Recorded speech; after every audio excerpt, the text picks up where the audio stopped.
All right, so I am going to talk a little bit today about our IRS funding battle and kind of where that is headed. So without further ado, the goal of some additional IRS funding that went into the Inflation Reduction Act was focused on closing what's called the tax gap. So this is basically the amount of taxes that are owed and not paid. It's a pretty simple concept. Just to clarify, this is not like rich people using a lot of cool loopholes and doing clever accounting, right? This is just they owe money and they're not paying it, straight up theft. Varying estimates on what this tax gap is. IRS Commissioner Rettig, who is a Trump appointee, claimed in Congress it could be as high as $1 trillion annually.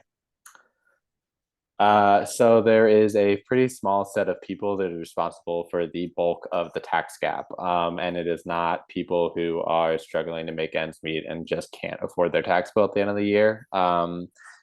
Larry Summers, who's a former Treasury Secretary, and Natasha Sarin have a study that estimates about 70% of the tax gap is driven by the top 1% of earners. According to the Treasury Department in 2019 alone, just the top 0.5% stole 120 billion in unpaid taxes. Um, I talked to a tax attorney one time who told me that the rich people treat their taxes like their opening offer to the IRS, and then they just sit around and wait to see if the IRS is going to counter them. It's probably pretty different than how you and I do our taxes.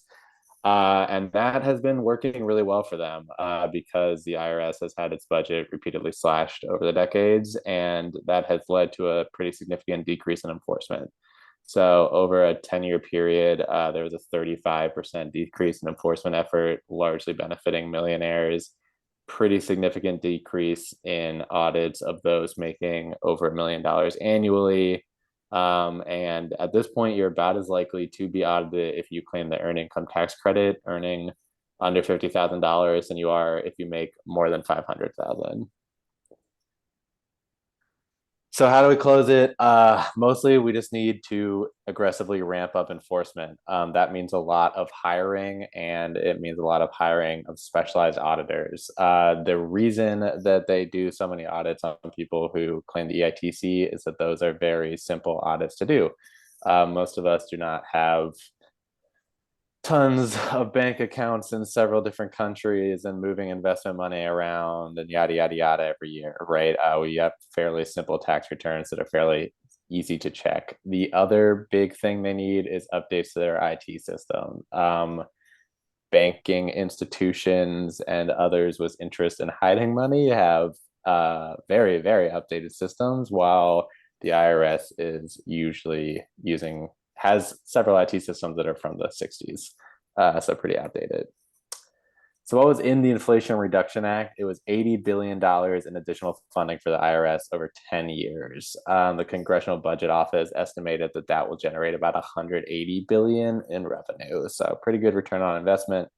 What is that money for? It's for increased enforcement on high income returners, which they have since clarified means over $1 million in income. Updates to the tech, as well as improvements to taxpayer services. I don't know if any of you have had to call the IRS about something in the last 10 years. It can be a pretty unpleasant process. So they've been taking steps to improve taxpayer services, decrease wait times, faster resolutions. All in all, it's going to be 20,000 totally new employees. It is a total of 87,000 employees over 10 years. A lot of that is replacing the current aging workforce. Just to clarify, of the 80,000 people that currently work at the IRS, 50,000 of them are supposed to retire in the next 5 years. So they need some fresh bodies in there. There have been attempts to claw back funding, and that is where we kind of really need y'all's help. The GOP has made this funding their number one target in the budget battle that is going to be happening over the next couple of months. Um, the White House kind of has a handshake agreement with Speaker McCarthy to redirect $20 billion of that funding to other programs. between 2023 and 2024. But then the GOP put forth a budget proposal that would basically cut 67 billion of the 80 billion in new revenue. A couple things to keep in mind. This is revenue positive, so it is complete nonsense from the GOP to claim this is some sort of taxpayer saving move. And I will also say that all of this does is explicitly defend extremely wealthy people who are looking to cheat on their taxes. These are just people who are stealing from all of us. And their number one goal seems to be making sure that still happens. So we have a pretty simple ask of your representative. It's basically just do not support any budget deal that makes cuts to the IRS, and continue a investment enforcement strategy on wealthy tax cheats. Could not be more straightforward than that. And then I'm happy to take any questions.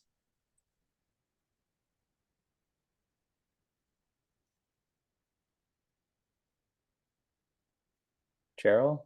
Oh, someone raised their hand. Yeah, I read in the Albuquerque Journal, which is a very conservative newspaper, that they've been using the IRS is instituting a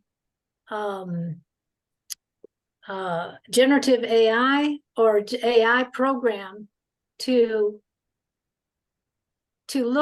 identify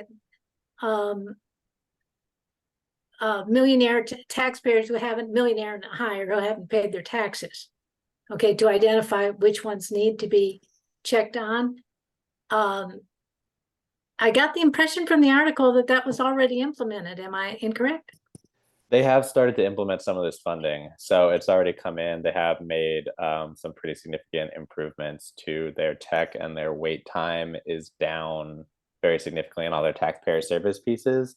And they have started some of the enforcement, which has already started to get a pretty good return. I don't know specifically about an AI program. I imagine that's probably part of the tech improvement that they're doing to run, basically just to run algorithms to see who they should be looking into. I would not be surprised if that's part of it. I do not have the base tech knowledge to tell you exactly how that works, but yeah, I would not be surprised. Okay. One of the better uses for AI, I think. Yeah. Yeah, I've heard worse. Sue, I say you had your hand raised.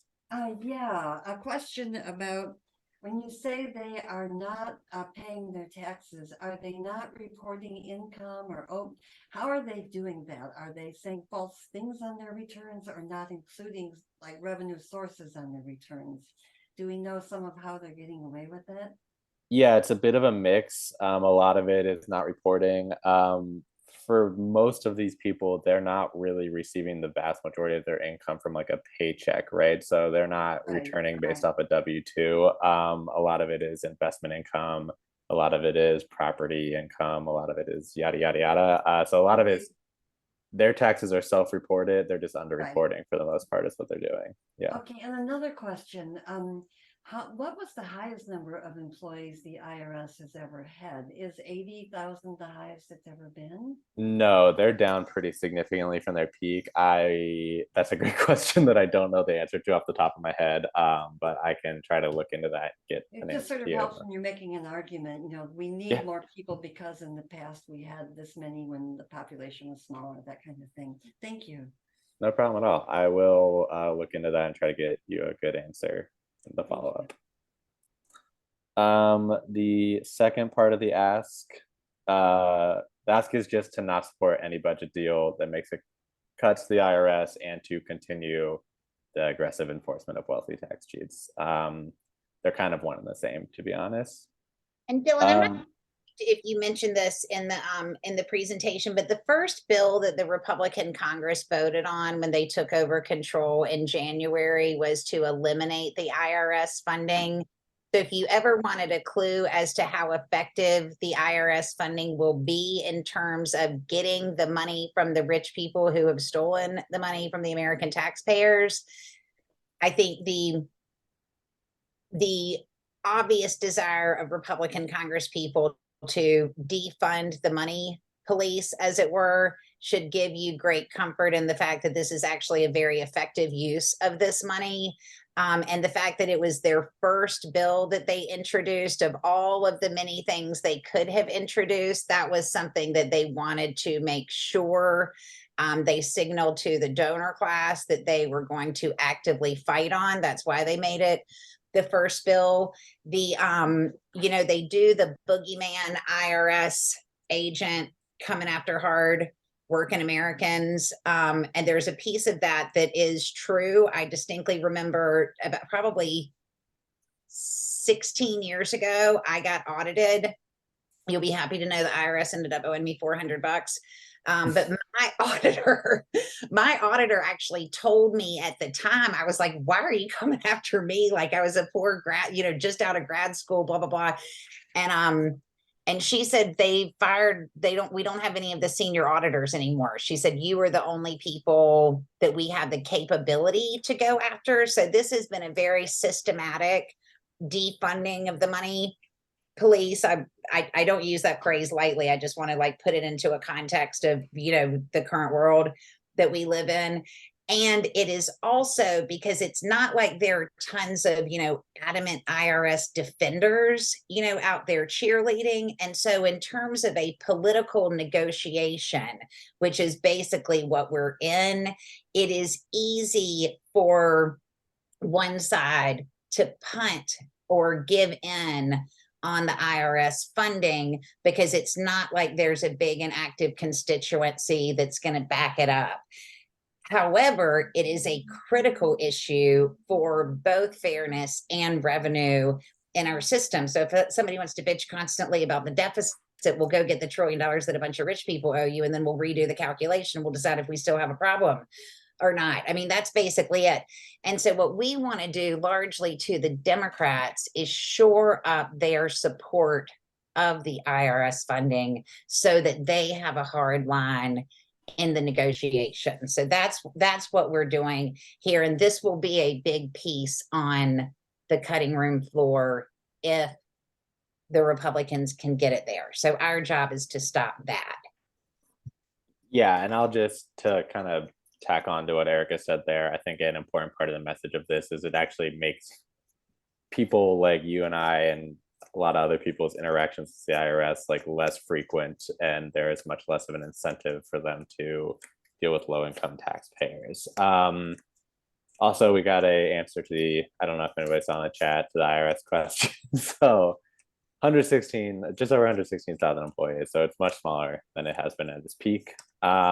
Just to get into the rest of what's in the chat, will this be a part of the government shutdown at the end of the month? Yes. So this is going to be a big point of the contention in the budget battle. This is where they are going to be trying to get big cuts and claw back some of this funding. That is a major concern and a big part of why we are asking you to make these calls now. This has to be a red line for Democrats in the Senate, especially.